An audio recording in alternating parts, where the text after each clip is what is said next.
Indian premier league એટલે કે IPL, જ્યાં ટેલેન્ટ, પૈસા અને ગ્લેમર બધું જ છે. પણ અહીં એક એવો વિરોધાભાસ પણ છે જે ખરેખર વિચારવા જેવો છે. ચાલો આજે એના પર જ વાત કરીએ. જરા વિચારો, એવા પ્લેયર્સ કે જેમણે આખી ગેમ જ બદલી નાખી, જેમણે એકલા હાથે મેચો પલટી નાખી. આ બધા સુપરસ્ટાર્સને એક એવી વાત જોડે છે જે જાણીને નવાઈ લાગશે. આ એવા ખેલાડીઓ છે જેમના નામે મોટા મોટા રેકોર્ડ્સ બોલે છે, જેમના માટે કરોડો ફેન્સ પાગલ છે. સાચું કહું ને તો એમનું નામ જ ટી20 ક્રિકેટની ઓળખ બની ગયું છે. પણ અહીંયા જ આખી વાત બદલાઈ જાય છે. આટલી બધી સફળતા, આટલા રેકોર્ડ્સ પછી પણ એમની ટ્રોફી કેબિનેટમાં આઈપીએલ ટ્રોફીની જગ્યા ખાલી છે. આશ્ચર્યજનક છે નહીં? હા, બરાબર. એક બે નહીં, પણ પૂરા 10 એવા દિગ્ગજ ખેલાડીઓ છે જે આ એક ખાસ અને કદાચ સૌથી કમનસીબ ક્લબનો ભાગ છે, જેમણે પોતાના પ્રદર્શનથી દિલ તો જીત્યા, પણ ટાઇટલ નહીં. તો ચાલો આજે આપણે આ 100 મેચ નો ટ્રોફી ક્લબના સભ્યોને મળીએ. એવા ખેલાડીઓ જેમણે 100 કરતાં પણ વધુ મેચ રમી છે, પણ આઈપીએલ ચેમ્પિયન બનવાનું સપનું હજી પણ અધૂરું છે. સૌથી પહેલા વાત કરીએ એ બેટ્સમેનોની જેમણે પોતાના બેટથી બોલરોના હોશ ઉડાવી દીધા, પણ ટ્રોફી એમનાથી હંમેશા થોડી દૂર જ રહી. આ લિસ્ટમાં પહેલું નામ જ એવું છે કે વિશ્વાસ ન આવે. મિસ્ટર 360 એબી ડિવિલિયર્સ, જેમણે ક્રિકેટના શોટ્સની કિતાબ જ નવી લખી નાખી. અહીં જુઓ, એમણે 184 મેચોમાં કેટલાય બેટિંગ રેકોર્ડ્સ તોડી નાખ્યા. એમની કારકિર્દી શાનદાર રહી, પણ દુર્ભાગ્યે આઈપીએલનો તાજ એમના માથે ક્યારેય ન સજાયો. હવે વાત કરીએ યુનિવર્સ બોસની. ટી20 ક્રિકેટમાં પાવર હિટિંગનો મતલબ જ ક્રિસ ગેલ છે. 142 મેચો અને એમાં પણ પેલી 175 રનની ઐતિહાસિક ઇનિંગ્સ કોણ ભૂલી શકે? આટલા છક્કા અને આટલી આતિશબાજી પછી પણ ગેલનું ટ્રોફી કેબિનેટ ખાલી જ રહ્યું. આ લિસ્ટમાં આપણા બે શાનદાર ભારતીય બેટ્સમેન પણ છે, જેમનું નસીબ પણ કંઈક આવું જ રહ્યું છે. કેએલ રાહુલ અને સંજુ સેમસન.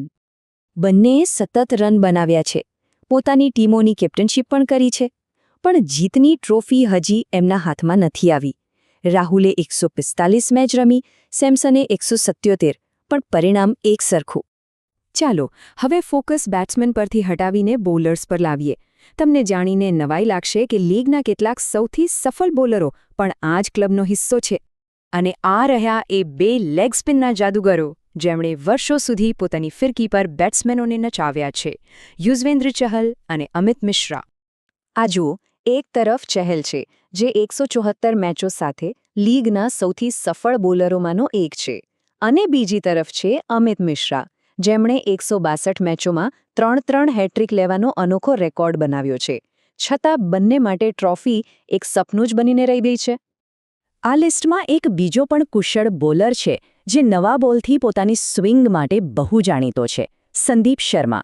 137 મેચોમાં 146 વિકેટ. આ આંકડા પોતે જ બતાવે છે કે એક ખેલાડી ગમે તેટલો સારો હોય, પણ ટીમ ગેમમાં વ્યક્તિગત સફળતા જીતની ગેરંટી નથી આપતી. અને હવે વાત કરીએ આપણા છેલ્લા ગ્રુપની. એવા ઓલરાઉન્ડર્સ જે બેટિંગ, બોલિંગ, ફિલ્ડિંગ બધું જ કરી જાણે છે, પણ લાગે છે કે નસીબ જ એમનો સાથ નથી આપતું. ઋષભ પંત, અક્ષર પટેલ અને ગ્લેન મેક્સવેલ. આ ત્રણેય ખરેખર ડાયનામિક પ્લેયર્સ છે.